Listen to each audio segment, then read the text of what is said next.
Você provavelmente já viu em aulas anteriores nós discutirmos a importância de se conhecer parâmetros como a densidade do solo, densidade de partículas, porosidade total e umidade atual do solo. Se você ainda não viu, dá uma olhada no link da descrição. Mas e aí, você que já viu, você sabe calcular esses parâmetros?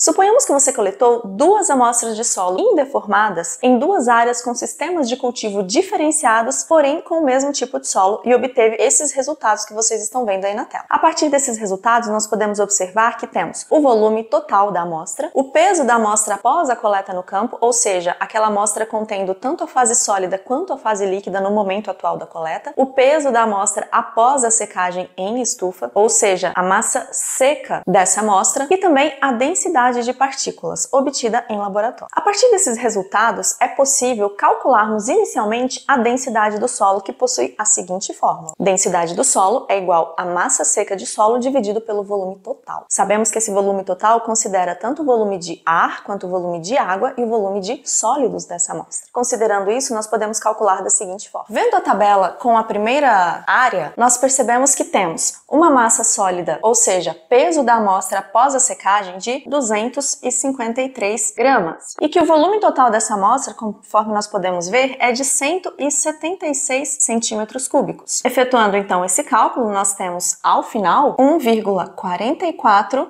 gramas por centímetro cúbico. Essa é a densidade do solo da área de floresta. Se nós fizermos esse mesmo cálculo para a área de pastagem rotacionada, nós veremos que a densidade desse solo vai dar exatamente 1,64 gramas por centímetro cúbico. Veja que nessa situação, considerando que nós temos o mesmo tipo de solo, porém com manejos diferentes, nós poderíamos considerar que está havendo uma influência na estruturação desse solo. Dessa forma, nós percebemos que a área com pastagem rotacionada está proporcionando um aumento da densidade do solo, que está então relacionado com o aumento de compactação desse solo. Vejamos então como está a umidade desse solo agora, a umidade atual, ou seja, aquela que estava lá no solo no momento da coleta, começando então pelo cálculo da umidade com base em peso ou conteúdo gravimétrico de água. De que forma nós podemos calcular? Nós pegaremos então a massa total da amostra menos a massa de sólidos, ou seja, resumindo aqui, nós temos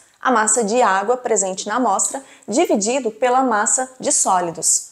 Todos esses dados estando em gramas. Considerando então os valores informados na tabela inicial do exercício, nós percebemos que temos uma massa total de 298 gramas dessa amostra e ela, após a secagem em estufa, ou seja, massa de solo seco, nós temos 253 gramas. Fazendo então esse cálculo, nós veremos que temos 0,18 gramas de água a cada grama de solo. Isso para a área de floresta. Se nós pegarmos exatamente esse mesmo cálculo para a área de pastagem rotacionada, nós veremos que o resultado será o seguinte: conteúdo gravimétrico de água é igual a 0,28 gramas de água por grama de solo. Então nós percebemos que o manejo, o uso dessas áreas também está influenciando na umidade desses solos. Calculando agora o conteúdo volumétrico de água ou conteúdo de água com base em volume, nós temos duas opções. Entretanto, nesta aula nós vamos preconizar pelo cálculo indireto, que segue exatamente essa fórmula.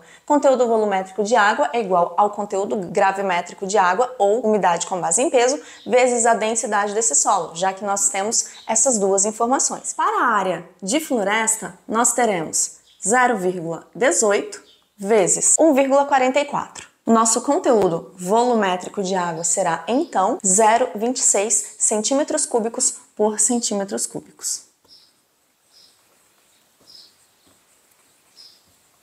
Lembrando que significa esse resultado, que a cada 1 centímetro cúbico de solo, eu tenho 0,26 centímetros cúbicos de água. Já para a área de pastagem rotacionada, realizando esse mesmo cálculo, nós veremos que a umidade com base em volume será de 0,46 centímetros cúbicos por centímetros cúbicos de solo. Então, 0,46 centímetros cúbicos de água por centímetro cúbico de solo. Por último, a partir desses dados, nós conseguimos também calcular a porosidade total pelo método indireto, utilizando as informações que nós temos de densidade do solo e densidade de partículas. Vamos lá ver esta fórmula. Para calcular então a porosidade total do solo, eu vou utilizar a seguinte fórmula: densidade de partículas menos densidade do solo dividido pela densidade de partículas. Se por acaso a intenção é ter esse resultado em porcentagem, basta então multiplicar todo esse cálculo por 100.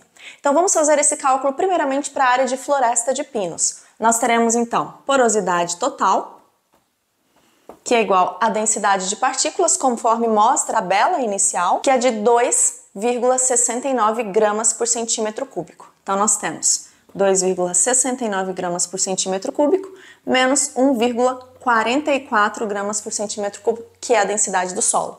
Aqui embaixo eu repito o valor de densidade de partículas. Qual vai ser então a minha porosidade total para a área de floresta? Efetuando esse cálculo, eu vou chegar ao valor de aproximadamente, com arredondamento aqui, 46% para a área de floresta. Se eu aplicar esse mesmo cálculo para a área de pastagem rotacionada, nós chegaremos ao cálculo de 39%. Os resultados finais. Para a área de floresta de pinos, nós temos uma densidade de 1,44 gramas por centímetro cúbico, um conteúdo gravimétrico de água ou umidade com base em peso de 0,18 gramas por grama de solo, um conteúdo volumétrico de água ou umidade com base em volume de 0,26 centímetros cúbicos por centímetros cúbicos e uma porosidade total de 46%. Para a área então de pastagem rotacionada, quais são esses dados? 1,64 gramas por centímetro cúbico de densidade do solo. Quanto ao conteúdo gravimétrico de água ou de umidade com base em peso, nós teremos 0,28 gramas de água para cada grama de solo. Conteúdo volumétrico de água ou umidade com base em volume, nós teremos 0,46 centímetros cúbicos por centímetro cúbico de solo. E por fim, a porosidade total do solo com 39%.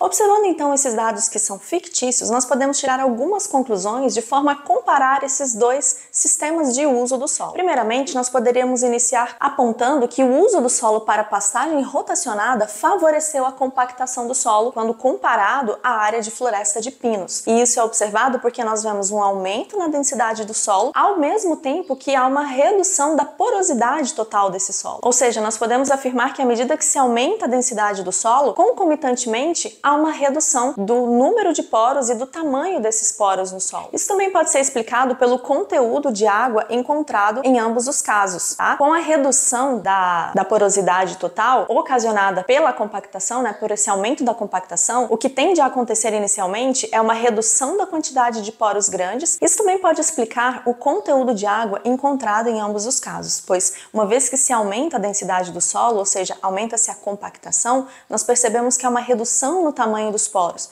fazendo com que haja inicialmente um aumento da quantidade de microporos e, portanto, aumenta-se em curto prazo a retenção de água no solo. Ou seja, no solo com pastagem rotacionada, nós temos uma maior retenção de água justamente por conta dessa microporosidade que aumentou com o aumento da compactação do solo. Não que isso seja algo bom, não nesse caso, não causado pela compactação. Uma outra explicação também para essa diferença na umidade do solo poderia ser em virtude das espécies vegetais ali presentes. E aí, conseguiu fazer esses cálculos? Se você ainda está com dúvida, volta a essa aula, refaça os cálculos e se tiver alguma dúvida, deixe seu comentário.